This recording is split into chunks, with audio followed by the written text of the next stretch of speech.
అవును, నేనింతే. 100% నేను మంచోణ్ణి. నాకు అన్యాయం చేసిన వాళ్ళంతా పచ్చి దుర్మార్గులు అంటానే తప్ప నేనెవరికి అన్యాయం చేశానో అస్సలు చెప్పను. ఎందుకంటే నేను అతి మంచోణ్ణి అని చెప్పాను కదా. అవును, నేనింతే. నా శత్రువుదే తప్పంటాను తప్ప నా వైపు అసలే తప్పు లేదంటాను. ఏ కారణం లేకుండానే అకారణంగా అతను నా మీద కత్తాడంటాను.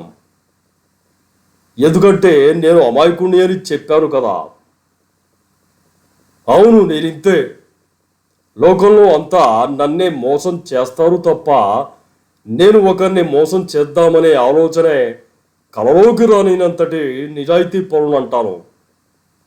ఎందుకంటే నా వల్ల మోసపోయాను అనే గొంతు వినపడకముందే నేను మోసపోయానని వెలుగెత్తి అరిచేంత నిజాయితీ పరుని కనుక. అవును, నేనింతే.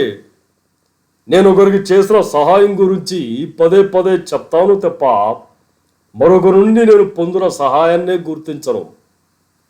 ఎందుకంటే నేనెవరి సహాయాన్ని అర్థించనంతటి స్థితిమంతుణ్ణి అని చెప్పుకుంటాను కనుక.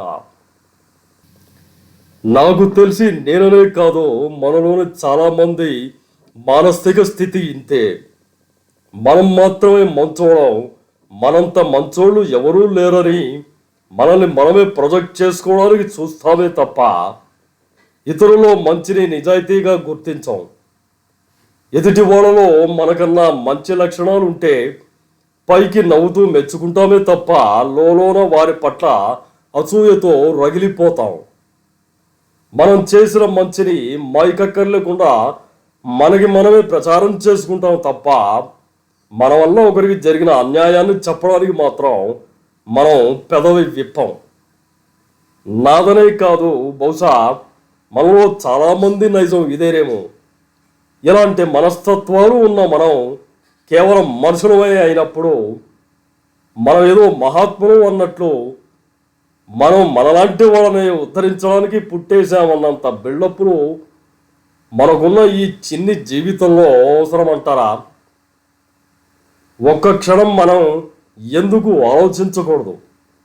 బహుశా మన మనసుకు వేసుకున్న అలాంటి ఆలోచనల ముసుగును తీసేస్తే మనమే మన ఎదుటివాడి కన్నా గొప్ప అనే సంతృప్తి మిగలదేమో. ఆలోచించండి.